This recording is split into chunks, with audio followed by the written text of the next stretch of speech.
Well, it's just about the middle of September, and I've got some exciting stuff happening.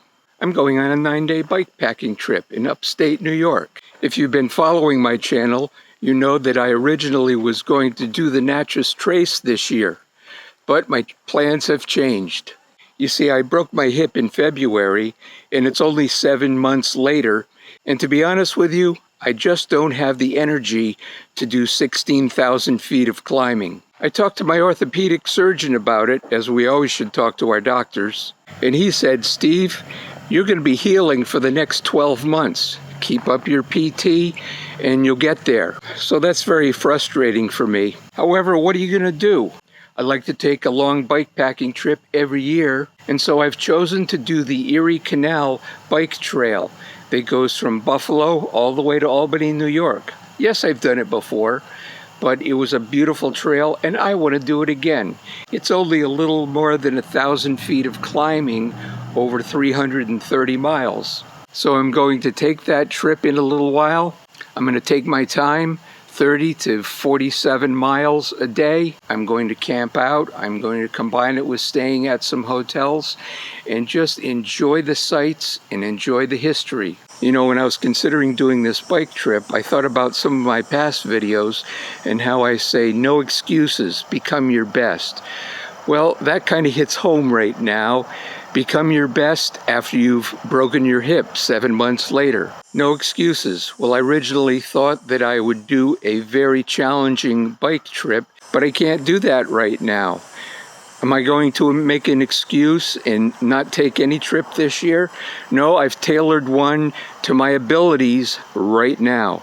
Next year will be a whole new year. I'll be 73 for one, and I believe that my recovery should be complete by then. And I'll take a look at the Natchez Trace again, or the Katy Trail, or something. I've researched the route once again. I've put all my bags together, and I'm taking my Priority 600X. I've got new tires on it. They're a lighter weight than tires you would use on single track and going down steep hills. So what kind of a setup am I going to use on this trip? Well, here it is. So I'm taking my Priority 600X. It's the perfect bikepacking bike. Got my new Infinity bike seat on it and my dropper post, so that I can lower myself without getting off of the bike, put both feet on the ground, have a snack, drink water, look at my phone, whatever I need to do. And because of that dropper post, I can no longer use my long Ortlieb seat pack to put all my clothing in. So I've swapped that out for an Ortlieb bag that I can easily affix to the top of my luggage rack. And in that, I'm going to have all my camping gear, my rain jacket, and a few items of clothing. So I also have my Ortlieb gravel pack bags where I'm going to store a lot of my clothing, some food, and some electronics. You'll also notice that I have a seat cover that I use on my Infinity bike seat. I'll be using that not if, but when it rains and I'm riding along.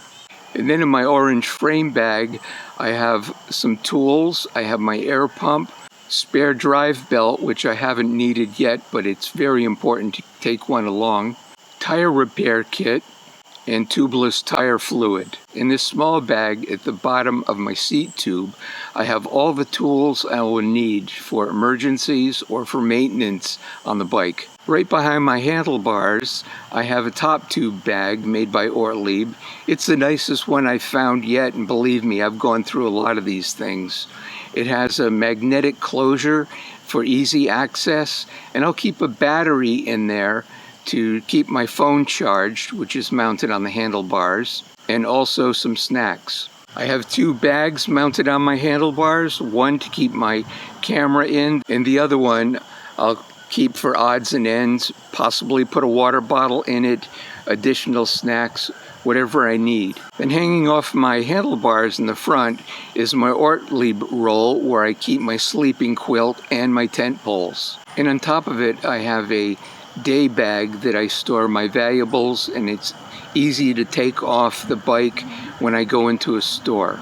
And I'm going to keep that front light on because if you watch my first tour of the Erie Canal, you'll note that I almost had a head-on collision with someone who wasn't paying attention and didn't see me. And this is on a bike trail. Forget about cars. I don't want to be hit by 200 plus pounds of bicycle and rider in a head-on collision. And of course on my handlebars I mount my forward moving camera and my bike computer. I got a new one.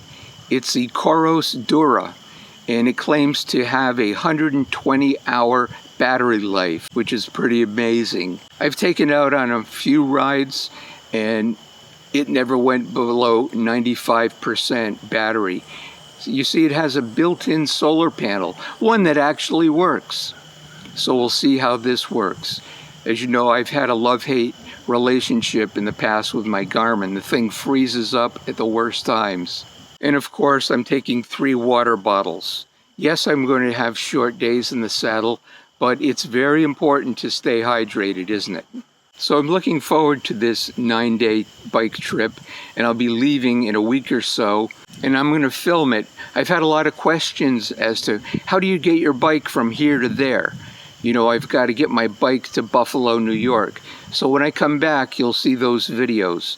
And if you haven't subscribed and hit the notification bell, now might be the time, in the words of Dustin Clyde. So thanks for watching this short video.